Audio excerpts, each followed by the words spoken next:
تعودنا بهيك نمط من الأكلات بتكون بالمرقة الحمراء.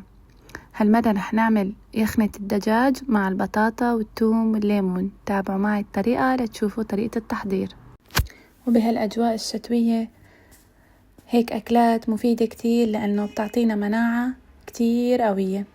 يلا نشوف مع بعض طريقة التحضير. أول شي رح أغسل بطاطا وأقطعها على قطع ناعمة. فيكم تقلوها بالقلي بالزيت أو بالإير فراير. أنا حطيتها بالإير فراير أخف.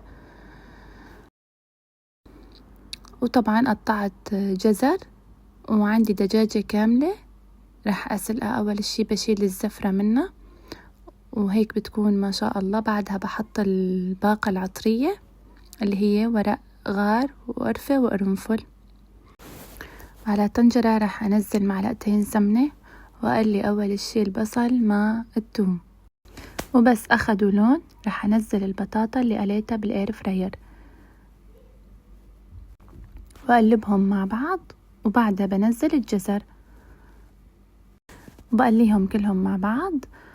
وبعدها الخطوة الثانية رح أخد من مية سلق الدجاج وأحطها فوق البطاطا مع الجزر مع البصل مع الثوم المقلعين. وهذا طبعا سر النكهة. فيكم تعملوها بصدور دجاج، بس أنا فضلت أعملها بدجاجة كاملة مشان تعطي دسامة أكتر. وطبعا لازم البهارات. رح أحط توم باودر، هال، ومعلقة عصفر، وفلفل أبيض وفلفل أسود أو 7 بهارات. هي بس البهارات اللي أنا بحطها، وبخليهم شوي مع بعض يتسبكوا. ولا تنسوا رشة الملح. طبعا وأنا بطبخ جنبها رز بشعرية. فيكم تعتمدوها كشوربة، جدا مفيدة وبهالأجواء الشتوية للمناعة وحدة بوحدة مع المخلل والليمون.